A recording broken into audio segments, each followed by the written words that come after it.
So.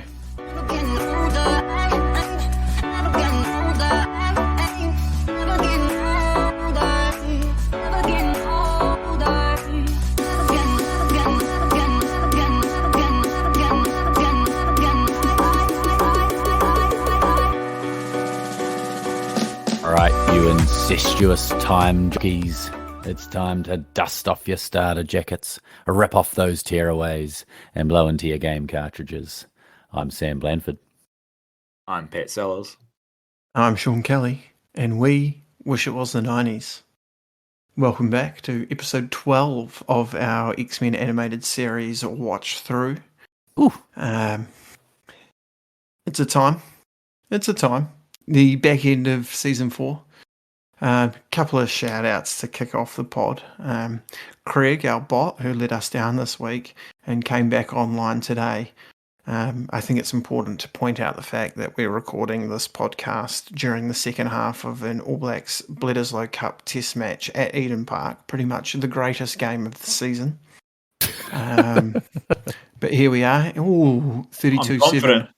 32-7.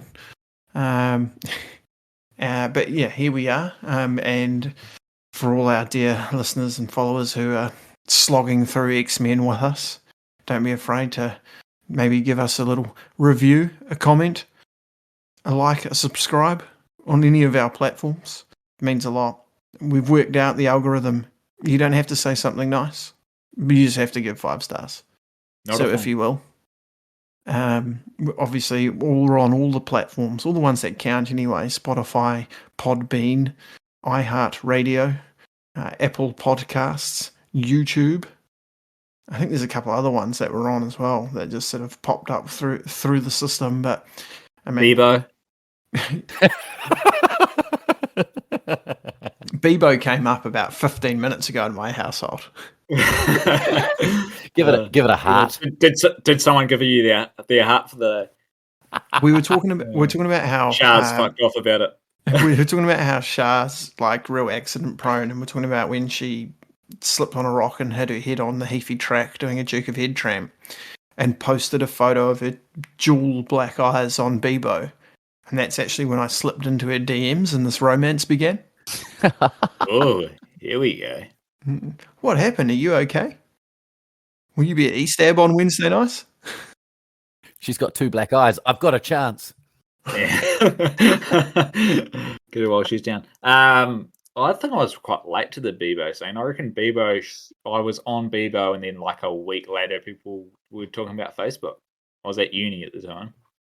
Yeah, that is late. Although because when I was at uni, all we did was go to those like computer lab rooms, because computers were connected by wires in those days, and go on Facebook and play that wrestler game. Hey, we were a good tag team.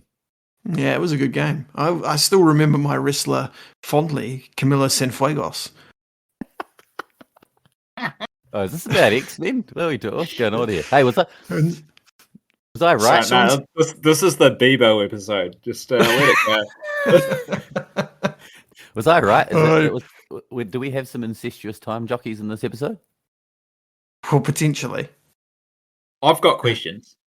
I was just going to sing Have Yourself a Morlock Little Christmas to start it off, but we'll get to that part. Very good. Before we get stuck in, today we cover off Lotus and the Steel, Weapon X Lies, and a videotape. Have Yourself a Morlock Little Christmas, and Beyond Good and Evils 1 to 4. But I want to do a quick shout out to Jace Toy.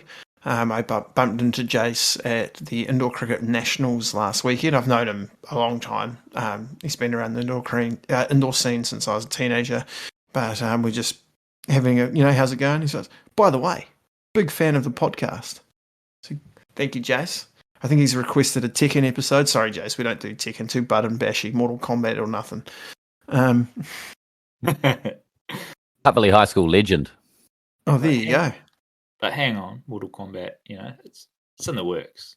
So it's, Mortal Kombat was going to be released when this episode's released, but, Creg.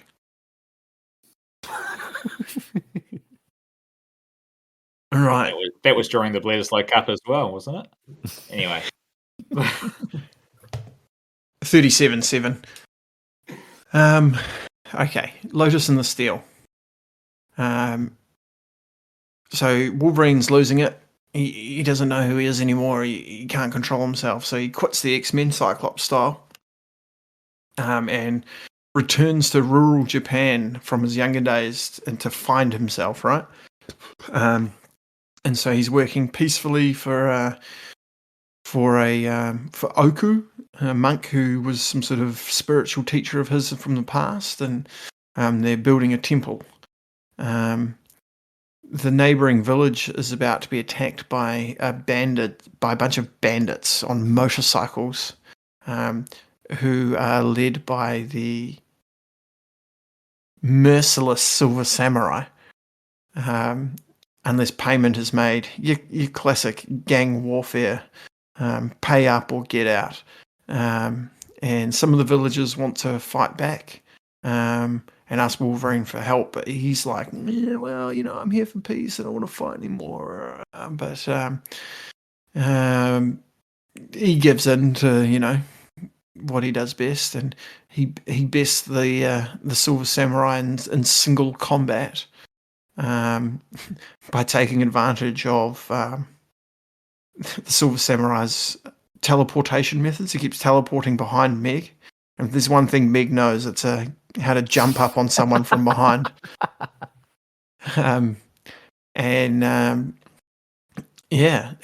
so he humiliates the Silver Samurai. I think Jubilee turns up to lend a hand, really doesn't do much at all, but was worried about Meg, which is cute, I guess. And yeah, that's the episode. Sam, you were really looking forward to this. What do you think?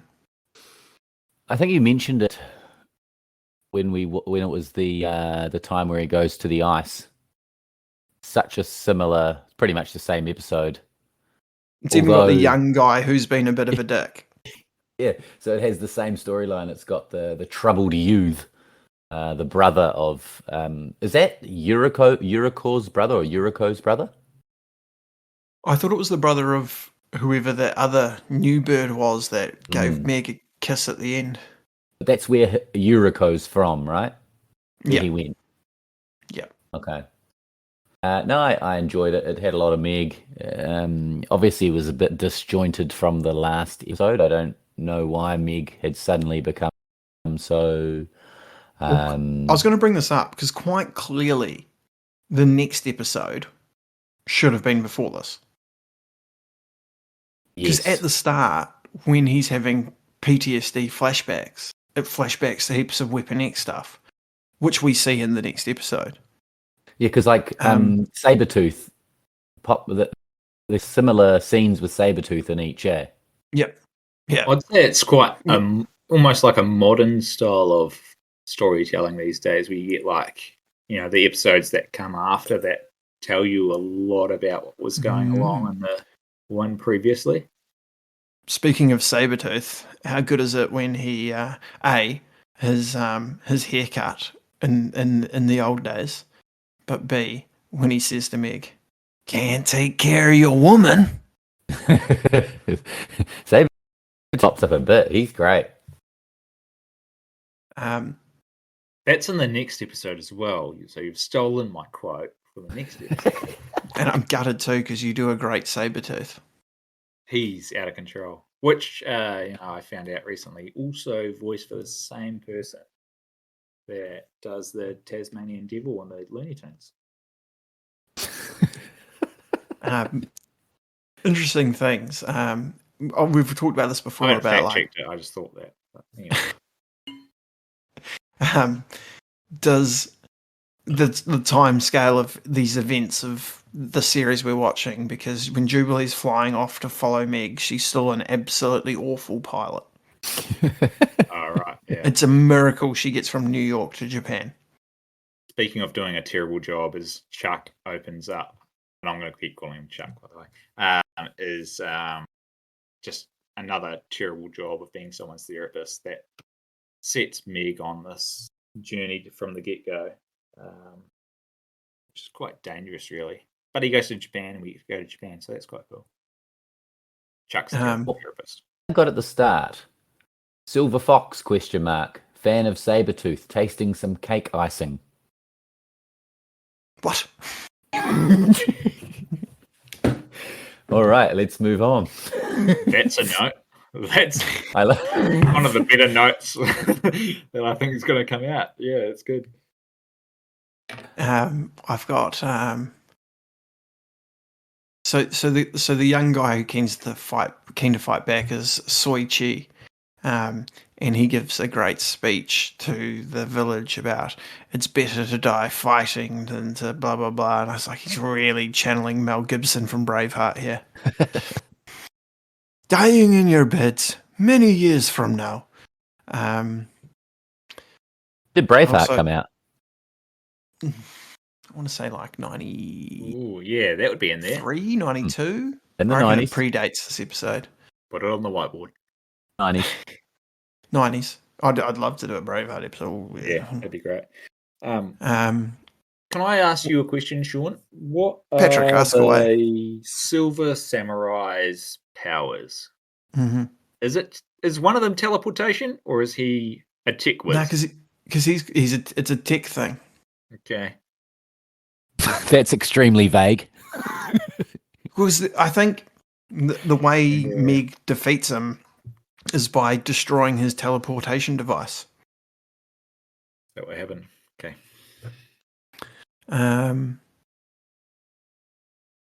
After waiting for so maybe- long for this episode, I was a bit disappointed.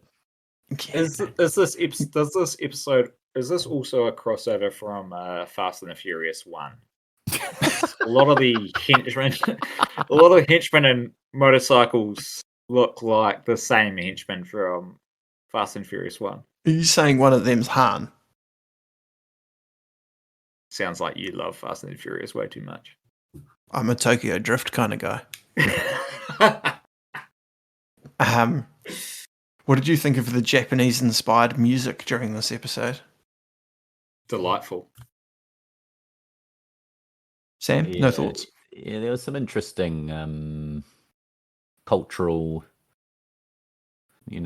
some might see it as racist. Not so much the music, but just some other things in the episode. How many of these voice actors were actually Japanese?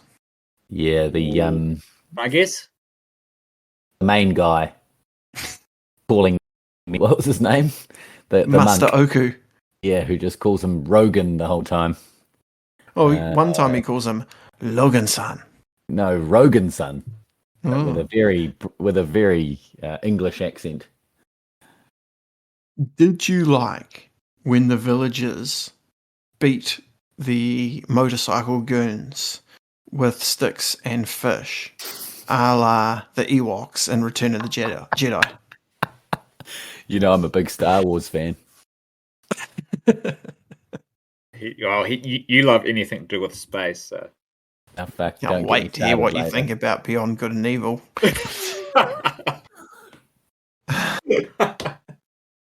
The only other thing I had written down was, what the hell happened to Jubilee's jacket? It's got massive pointy shoulder pads in this episode. Speaking of jackets, that bomber that Meg was wearing, sign me up. These 7 episodes are just like Meg galore. Yeah. Yeah. Awesome. I'm very surprised you haven't ripped off about 13 quotes by now. There's a few coming up, mate. Don't you worry about that. Yeah. Jace told me to hold fire on the Meg quotes.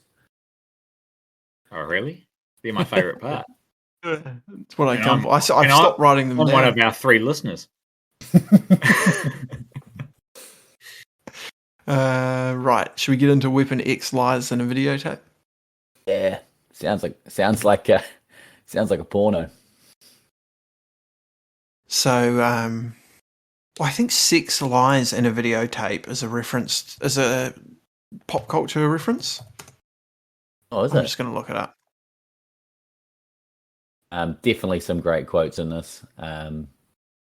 Sabretooth. This is where Sabretooth really grew on me, but I guess we'll get to that. I also really enjoyed Sabretooth in this episode.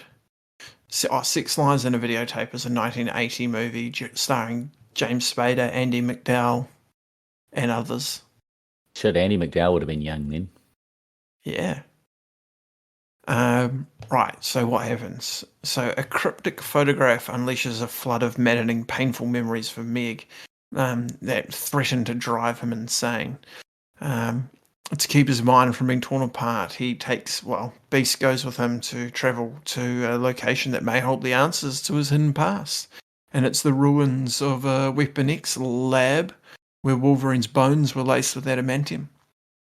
There he encounters some of the other former test subjects, Sabretooth, Maverick, and Silver Fox, who are also going through some sort of trauma, and they find out that many of their memories are implanted and their true memories are destroyed with the lab. Thoughts? I'd like to gift all of my time to Sam for these Meg episodes because this is the most this surely is the most he's reveled in this X-Men series, which I mean is low bar, but still. Nah, so I reckon the season 1's so much better, and I don't know. I don't think I don't think it's X-Men fatigue. Like I think the storytelling has, and I don't know whether it's indicative of the comic books, and they're making it's like harder to depict them as a TV series, or whether they just got lazy. I just don't. They're really focusing on Meg, which is great because I love Meg, but I actually think that takes away from it a little bit. I enjoyed the other characters a lot, like when you're dipping in and out of their storylines earlier on. Oh, that's good. Yeah, that's great. Quite good insight. Like Sean, you're the local X-Men expert, but they probably do put a number of comic books and flashbacks from comic books into like basically 2 episodes here, which is probably quite a hard story to tell. It's cramming. There's a couple of things. First, on Sam's point, it's the Will Ferrell thing. So like a lot of the movies where he's the lead aren't great. Some are, Elf, for example, but a lot of them are a bit like. Bit of them are a bit. The one where he's an alcoholic in a lawn chair. But when he's like a cameo or a side character like Old School or even like in Wedding Crashers or whatever, he's just phenomenal. Like he brings so much. There's a little bit of that with Meg. But I think this comes from like a 80s mini that tried to delve into Wolverine's past. But if you think about it from like a comic book perspective, it would have been, 5-10 issues or something like that. And it was in the 80s, so it was dark and gritty and all that sort of stuff. And so if you were into Meg, you read that and you're like, fuck yeah, who's this Dr. Cornelius? Who's Silver Fox? Who's Maverick? Who are all these characters? And you learn who they are through the comic. But one episode, it's like, what's going on here? So a lot of that. With Meg not being a great leading role, are you trying to say that Fox made the wrong call with that Wolverine Origins movie? That's controversial. That is a very bad movie. Don't watch it, Sam. I'm going to watch in the next school holidays. I'm going to watch an X-Men movie. I would definitely watch the spin-off, Maverick, Sabretooth, Meg, Beast, and I don't know her name. I've just got her as Greenie in my notes. Silver Fox. Is that because that's Silver Fox, Greenie? That's Silver Fox. I would definitely watch that spin-off. I thought that they were great together on screen. He might not have to watch the even worse one, possibly worse than Origins. Is what was the second one called? Was it called The Wolverine? Yeah, where he goes to Japan. What's interesting, those characters, right? Because they're, with the exception of Sabretooth, who's an X-Men villain, but really tied to Wolverine, Maverick, Silver Fox, and like all the Weapon X stuff is like Wolverine stuff, because he's the first X-Men character to have an ongoing solo series, and he still does, like, because he's so popular. So he's got his own world within the X-Men world, whereas a lot of the other characters don't. and that their world is fleshed out in X-Men comics. So yeah, I didn't mind the episode. That was good. I really liked this episode, actually. Yeah, it was Yeah. Some great quotes from both Sabretooth and Meg. You slime-sucking dirtbag. Hairy little fireplug can't take it. I've just got the one that Wheeler partly did earlier was, "What's wrong, punk? Can't take care of your woman? I should have known." I really like that because the "I should have known" part makes no sense. Couple. Go, Sam. There you go. I had a pang of feeling sorry for Sabretooth with the flashback. Are you talking about Jebediah Creed? Yeah. So that could just be the animation, but seemed like was Sabretooth a preteen mutant? Yeah, potentially, because we've seen that with Nightcrawler, right? He was born the way he looks. Maybe he didn't develop teleportation until puberty, but he was born looking like a little demon. Yeah, so Sabretooth is born looking like a cat. So puberty just made his voice gravelly. Maybe his claws got longer. Made him sound like a WWF wrestler from the 90s. Triple H could do a good Sabretooth.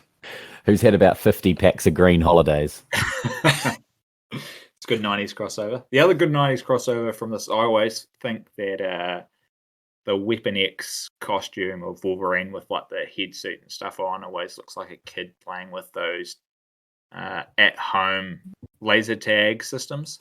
Yeah, that's what I put. Like Laser Strike. Looks like he's playing Laser Strike. Yeah. Good night. Yeah, it's a lot of good 90s stuff here. What was your name at Laser Strike? Mine was NZ Army because I was always going to join the army when I left school, and my old man told me at 17 there's no way you're going to become a cop or going to the army, and I didn't ask any questions.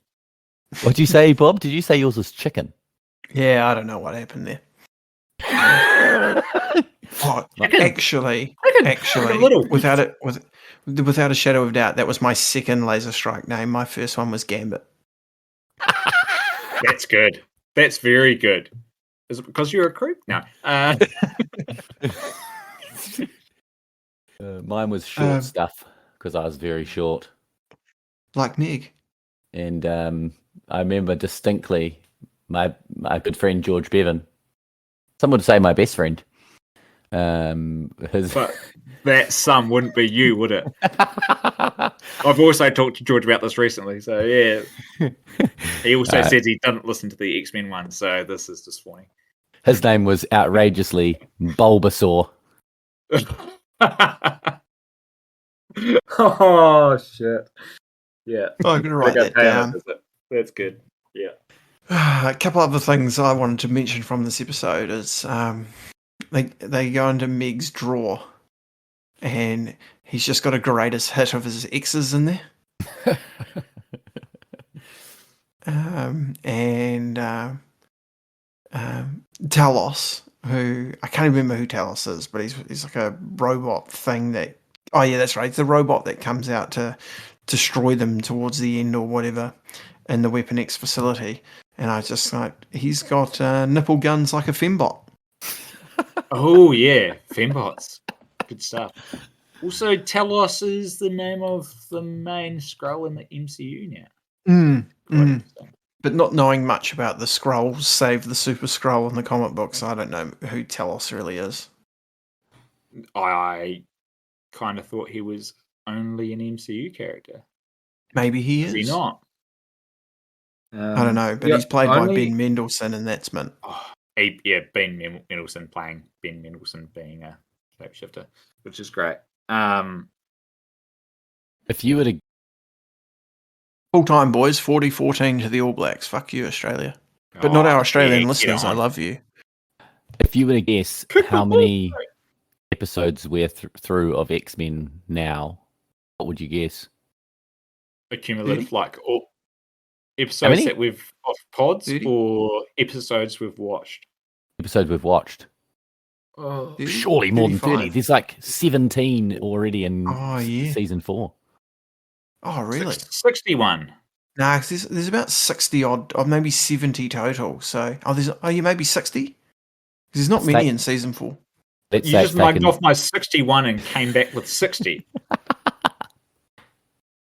Fuck you. it's taken it's taken 61 episodes. But Meg jumping on someone's back worked. Hang on, wait, was I right with 61? No, I don't That's know. all I I just care about right now. I just went with 61. I have absolutely no that's idea. right. Yeah, that's true. Yeah, very good. One other thing from this episode was our old mate Beast, who I felt like he was going to become the best character of all time in the early stages in this rewatch, and he's just not very well used. But anyway, it was just, my name is Mr. McCoy, madam, not Blue Boy. I thought he was a doctor. He is a doctor. He's Dr. Isn't Henry he McCoy. Dr. McCoy? It was the one thing that, well, I couldn't watch the rest of the episode because I was going, are you Dr. McCoy? I like Blue Boy. Yeah.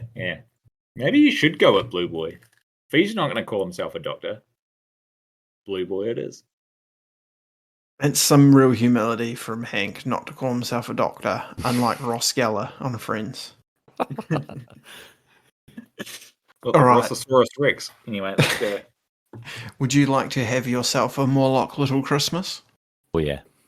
Can you So sing that the X-Men are title for us? preparing for a festive Christmas, and Jubilee's very excited as a foster child, and feeling like she's found her family, and Meg's not having a bar of it. He hates Christmas, so Jubilee, Storm, and grouchy humbug Wolverine go last minute shopping in Manhattan, only to end up embroiled with a life or death Morlock situation where Leech is dying and Leech needs a blood transfusion, and so they want to give him Meg's blood for the healing factor. I don't know if that's how blood works, but okay. Storm also relinquishes her leadership back to Callisto, and Hank turns up in time to make sure Leech is okay, and Cyclops is a terrible singer. But I mean, hits the right notes. Meg plays a great role as the Grinch, which I He really makes like. a great Grinch. He calls a couple of the Morlocks tunnel boys, which is a big big plus for me. When it's realised that Meg can potentially save them. I'll be paraphrasing here, but it was something like, maybe there's a way. Is that what you want me to say? And then all I could think was, do you want to work barrels of hay, lay by the bay? I just may. What do you say? It was a fun little episode. This is great. I was so apprehensive because I'm not a big fan of the Morlocks, but I had a great time. But to be fair, the best times had in this episode were in the X-Mansion kitchen. Oh, What this I've here got. you're cooking? It's called food, Gambit. Normal Christmas food. This need a little Gambit magic. Little can, little time. I've got the best moments when Gambit's blowing up about no one eating his dinner. When something happens with the dinner and they talk about, I don't know, putting it in the microwave or heating it up. Because then they're talking about heating it up later. And Gambit does not make TV dinners. Jean Grey's like thinking about summoning the Phoenix in the kitchen at the start. She's stroppy in this episode. She's not interested in Gambit spicing up her Christmas dinner. I don't know if it was mentioned when I was off screen, but we got two good new nicknames for Meg in this episode: Grumpus and Wolvie. Those are good. And I Grumpus. think From Jubes? yeah, both Jubes. She brings something to this episode. I think Wolvie speaks for all us humans, or sane humans anyway. Has Wolvie not been used? Christmas Eve shopping? You're crazy. Yeah, What do you think? you've What really do you think? you've really got the Meg down. Yeah. We've all got our part to play, Pat. You're Sabretooth, Sam's Meg, and I'll do a little bit of Gambit. You both scared me off of doing Sabretooth ever again after talking about the growl for fucking the next 4 weeks. Ace Toy loves it, by the way. He loves There it is. What do you guys think of Storm's outfit in this episode? I know we like to talk about Storm's civvies. Love the civvies. I can't remember. Yeah, I can't remember them.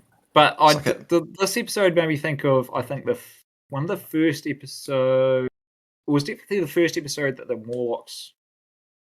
Maybe first or second episode that the Morlocks showed up.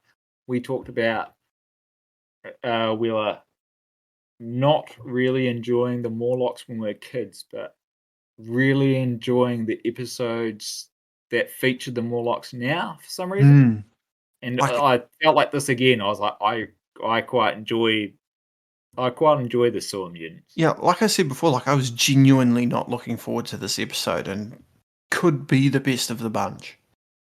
Easily. So that's kind of thing, like when you go on with low expectations, they can seem good. I went in going, this is going to be awesome, and yeah, I reckon it was my favorite episode out of this bunch.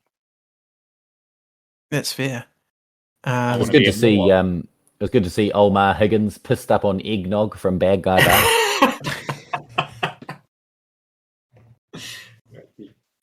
I just got one other thing that I noted in this.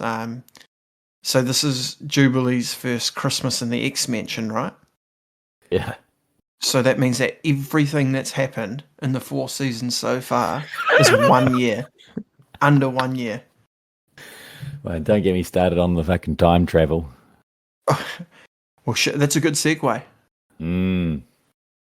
Beyond Good and Evil, Part 1.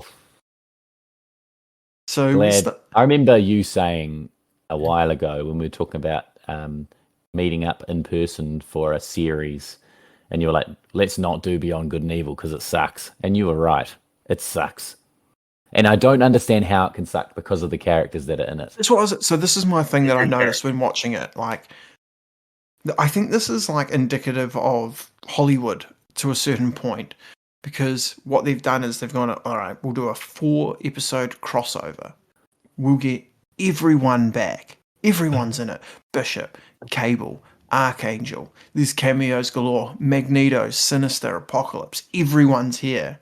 This sounds it's awesome. just Can I like, watch it? what the fuck is going on? All right, let me give my brief. It's the year 3999 and Cable attacks Apocalypse. But Apocalypse steals his time device and uses it to arrive at the axis of time, which causes Bishop to be thrown off course and trapped in the axis of time. Body slide by 2. In the present day, Jean and Scott finally get married. Just as they're driving off after the ceremony, after Gambit had made their car look really nice, the nasty boys kidnap Jean, leaving Scott behind. Shard travels, Bishop's sister, or lover? Probably sister, but maybe lover, travels to the present day in search of Bishop and arrives in time to see Mr. Sinister trying to take Xavier. What do you... And that's been the show, everyone. We'll see you next week.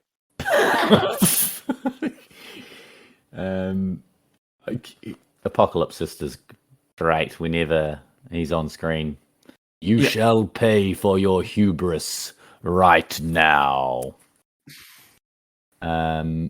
Blasphemer! You defile my sacred chamber! Yeah, he's just fantastic. So does Gambit call... He calls Rogue Cher, correct? Mm-hmm. He calls Jubilee Cher at the wedding. I think it just means female. Oh, I thought it was like a not an intimate name, but like just like a cute name that he thing. called Rogue. Because I've think never it's heard call Spanish. anyone else share. An interesting moment when Rogue catches the bouquet and says something along the lines of, "What good will this do me?" Just, character development for her there, I guess. Lazy character development, I'm sorry. Yeah, that's fair. What else is interesting? Are we doing all four parts in one? No, we're doing episode 1. Just quickly, though. Yeah, very quickly. One thing out of this first episode that I thought was very important to our canon in terms of this podcast about X-Men the animated series is, if I can't smell them, we ain't finding them. From Meg. Which, does that not confirm that smell powers are the most important powers in this universe? I'd have They to say can't so. find them through the smell powers. They ain't got no chance. One would lead me to believe so. We're all in agreement here. One thing that I wrote down that was hilarious is the professor sends everyone off to find Cyclops and Jean, and we just get this phenomenal shot of Storm flying off carrying Meg. She's taking a break from carrying Xavier around like a toddler. The only other thing that I want to mention in this episode, and it's going to be a recurring theme, the character who Bishop meets in the time place is just awful. Carrot Top. I'm very confused by this. The janitor. Is that a character in the MCU? Because I keep thinking, is this a takeoff of Pip the Troll? I don't know. And I'm not sure if I can find out. Also, ignore this conversation, Sam. Don't worry about Pip the Troll's a character.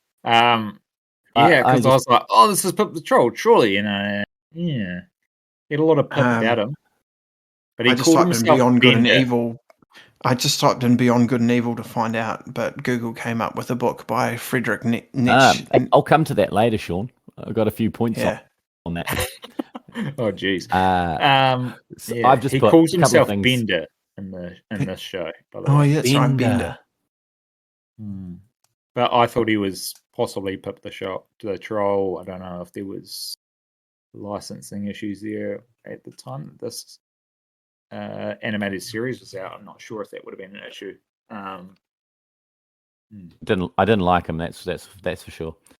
Do you know what he reminded me of, Sam? He reminded me of.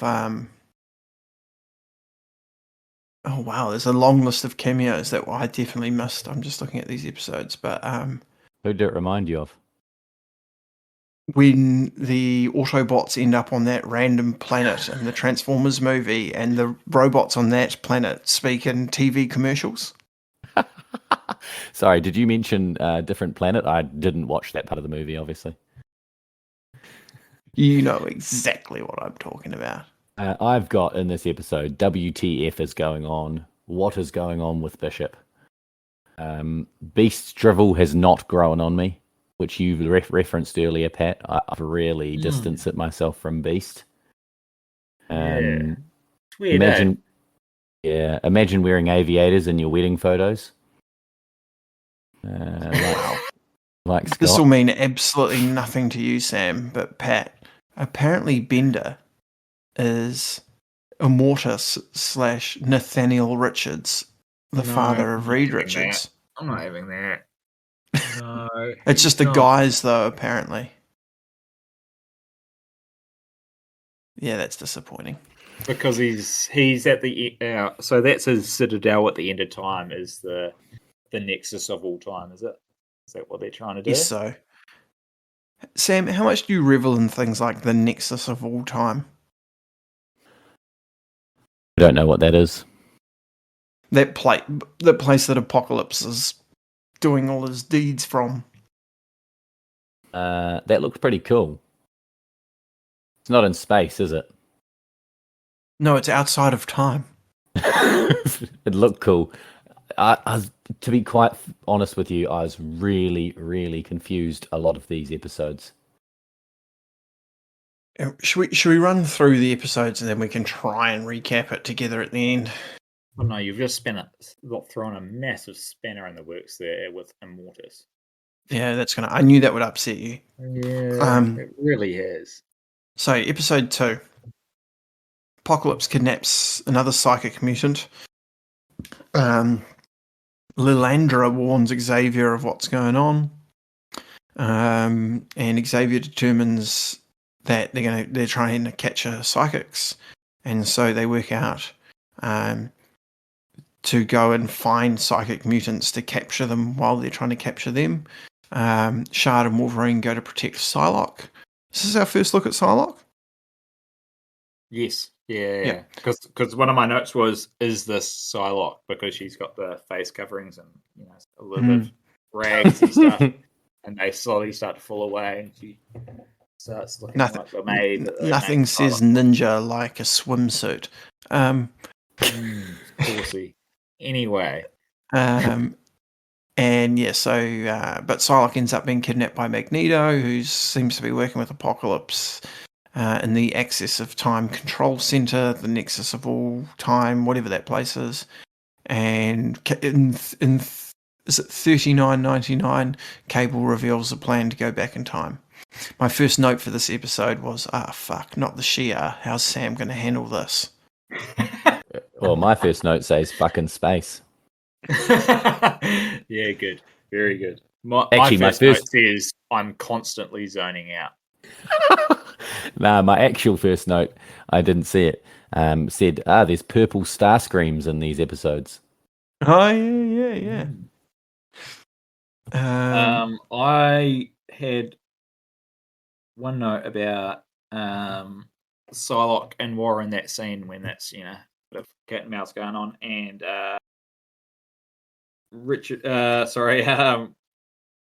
Angel is mid-sentence trying to do like a real cool superhero line, and Psylocke just kicks him in the face while he's saying it, and I'm just like, why doesn't this happen more often in all action movies? It's like, why are you letting them have a monologue? Just kick them in the face now. I was like, that was brilliant. That was really good. That'll actually come up again later. Really? Why? In episode 4 or part 4. Well, the other interesting thing I thought was I was listening to Shard really closely, and I was like, I am sure that this is the same voice actor as Storm. Got this in my notes. So I looked it up. I tried to find out who the voice actor was for each of them, and it's a different person, and it's not. Oh, really?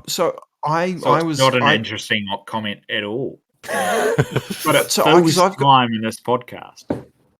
I've got notes about Shard's voice as well, because I feel like whoever's voicing Shard is trying real hard to put on a very caricaturish Black American accent.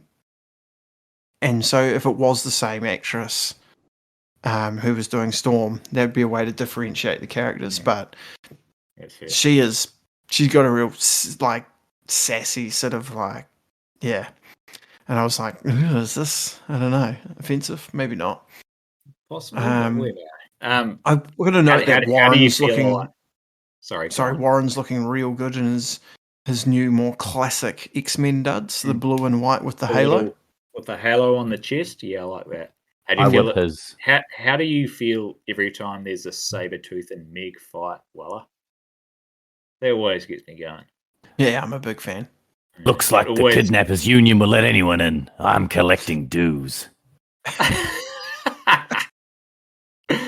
Anytime they fight, it just really harks back memories to a certain series of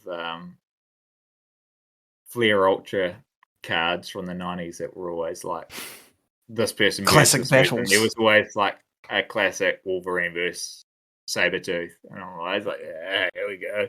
What are you going to do? Eat your spinach?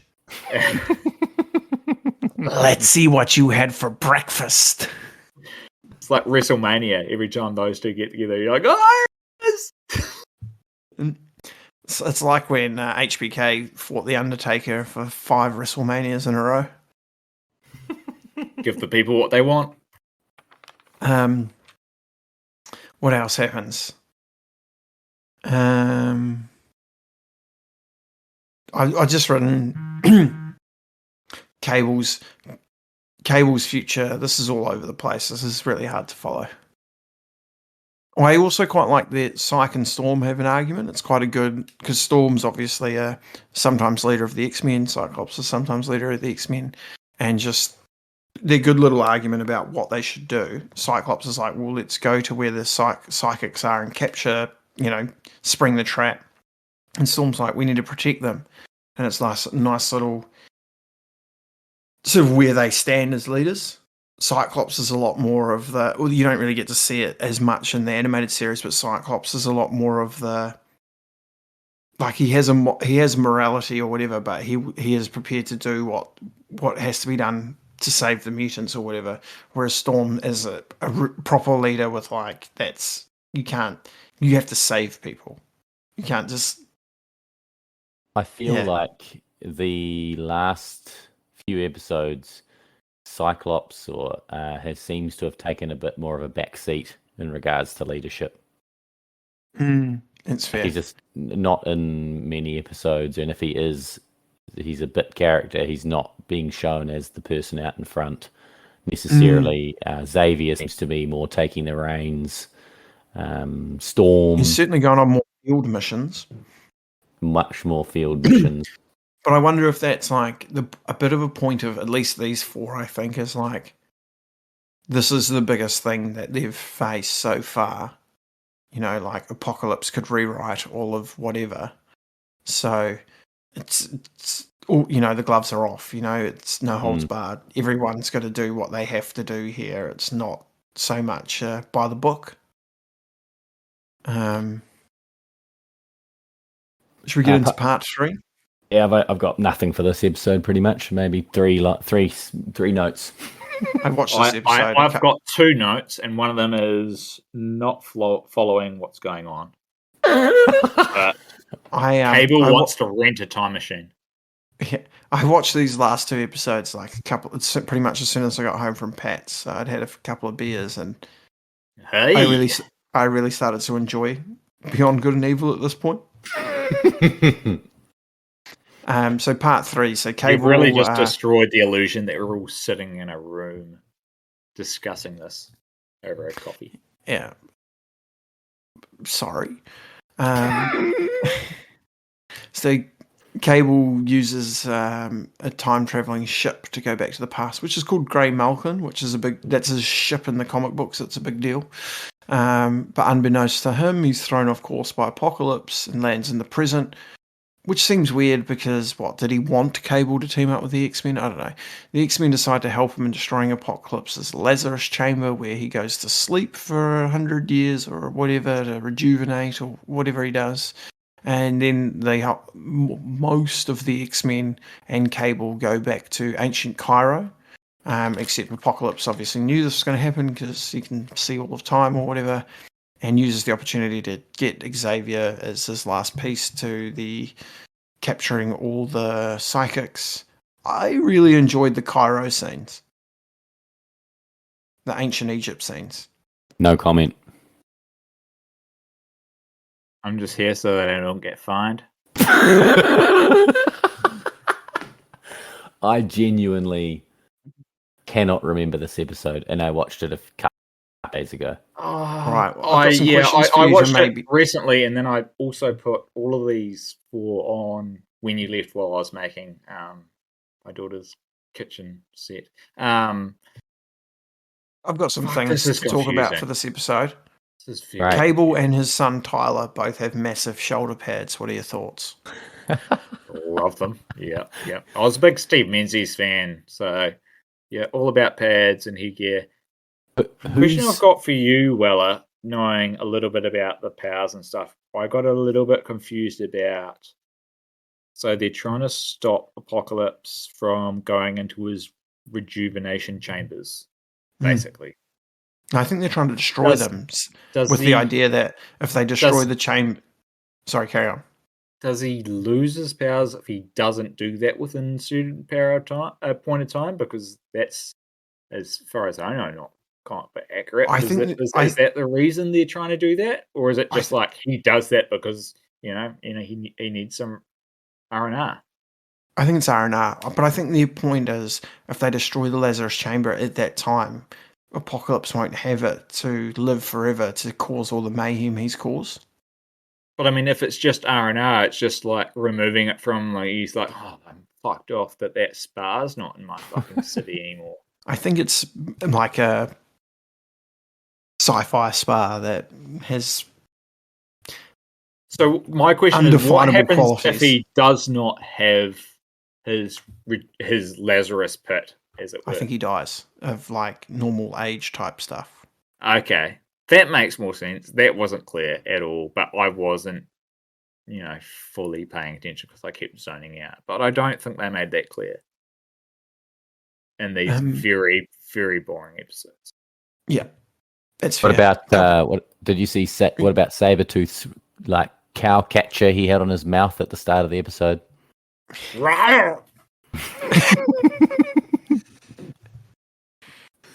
Gotta say, I revel when they're trying to get information out of Sabretooth and it's like Cyclops and Archangel, and Meg walks in and he's like, the professor needs you in the war room, and they walk out and he's like, all right, bub, let's talk or whatever, and takes all the restraints off so they can scrap. And then you don't see the fight, you just see Wolverine walk into the war room with a defeated Sabretooth. Drags him in.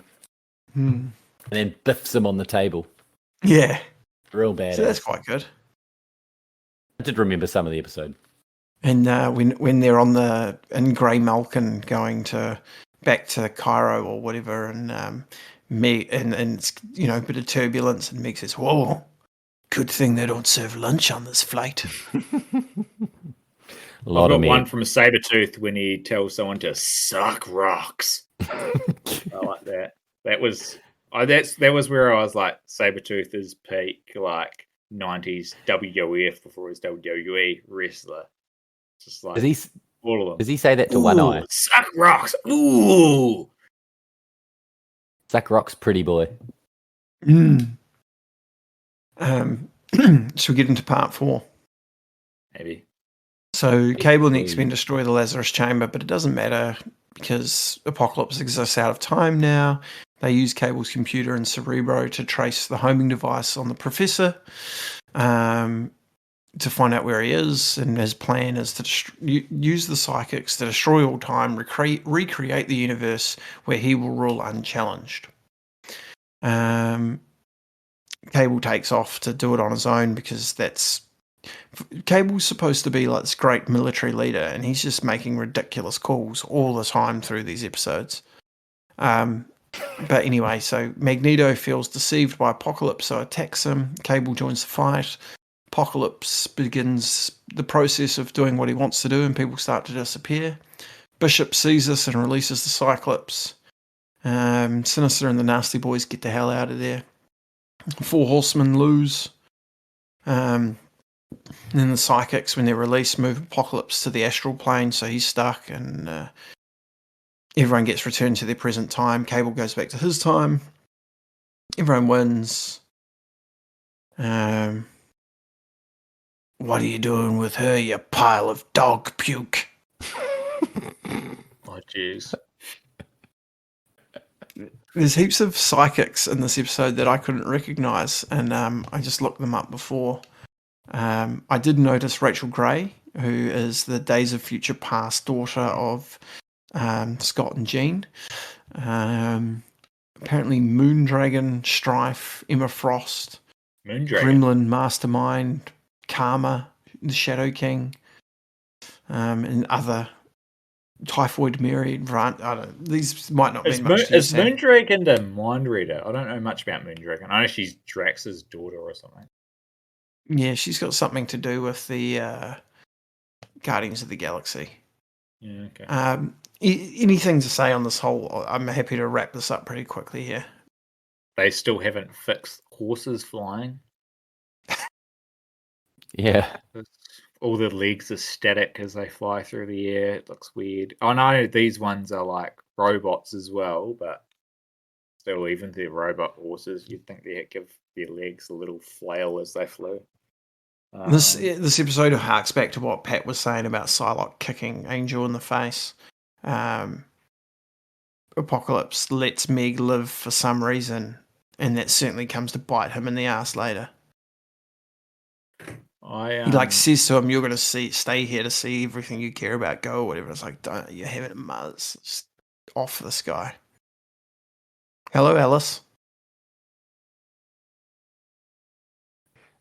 She's not here. Don't talk about it. I was confused. Same. I wrote this, but then it kind of got explained, but explained very poorly, as to how their power was somehow greater than Apocalypse's at the end when they defeated him. It was just psychicking together. It's the end of the part, so we have to get rid of him somehow. Yeah. We can I love it when I feel like just by asking that question, you've understood this series more than me. Because I don't know what the fuck's happening right now. I love when the end and everyone started embracing, and I was like, "Is Shard and Bishop brother and sister?" Because they hug weird. That Tyler's mum. Was that Cable's son? Is Tyler Cable's son or? Yeah. Yeah. All right. Who's Cable's wife? Undisclosed. She's in the comics. I can't remember. Cable's backstory is way too complicated, and we don't have enough time because I need to pee. The last thing, beyond good and evil, Friedrich Nietzsche. Is it Nietzsche? Nietzsche? That sounds way more. I just have scribbled it down and I can't read it. So that, I think the idea behind that, from what I've read, is that the concept of good and evil are constructs, cultural constructs, rather than there being a good and evil. So do you think that they had thought about that in these episodes? It seems like when they pick these types of things as titles, or even nods like the book that Beast is reading or whatever, it's deliberate. Yeah. But they don't translate it very well, because they also talk in this episode about Apocalypse being the personification of evil, and Beast talks about how evil has to exist, it'll take another form, and Cable's like, well, I'll just deal with that later. Yeah, but then also you did mention earlier, it's not necessarily just these 4 episodes, but Cyclops as a leader will just kind of do what needs to be done, even if it's considered to be bad or evil. He'll do it for the greater good. So let's not forget he's an angry man in this series. So. Not a bad person to have in charge when you're constantly at war, as it were. But he's fiery. Look,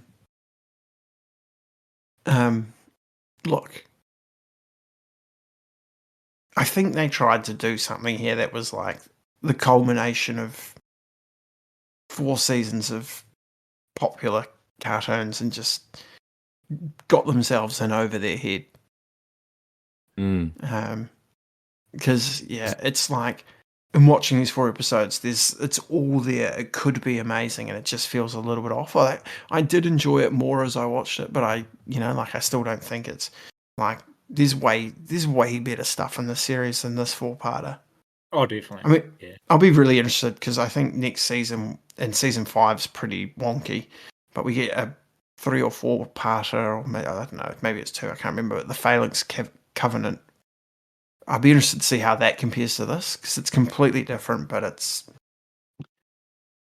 in a similar vein in terms of crossover and characters and all that sort of stuff. So I'd be interested to see how that compares to this, and compares to the other major crossovers we've seen. I know you won't remember it. Season 5 is super crazy, where it's just you'll love it or hate it type stuff, whereas Season 5's pretty bad on the whole. Animation and stuff's just all over the place. I don't know and the Phalanx stuff I quite like. Yeah, the Phalanx stuff is all right. We'll see. Sam, any other thoughts from It you? was weird. Oh yeah, I think I talked about it a lot in the Dark Phoenix and the Phoenix Saga episodes. It's hard to do. It's hard to. I think they've found it hard to go from comics over to TV series and deciding what to take out and what to keep in. From someone who doesn't know anything about it, hasn't read the comics, hasn't watched this before, hasn't watched any movies. Yeah, it just the one-off episodes are easier to follow. What's interesting, and I could be wrong, and hit me up in the Slacks if I am, but most of what we see in this series is in some way or another pulled from comics. But there's no obvious X-Men crossover storyline linking to Beyond Good and Evil that I know of. Oh, okay, interesting. Could I be. reckon it's quite interesting that you have that take from not knowing the comics or the movies. Is like, yeah, it is fucking hard to do a crossover. Like, it is hard to make a comic book a movie, or a comic book a TV show, or a movie a TV show, or a TV show a movie. Like, there is just something lost from the original piece, if the original piece is great. Or a book to a movie a la Harry Potter. What's a book? Right. I think we've run our course here, and I don't want to wrap things up because I really need to go to the bathroom.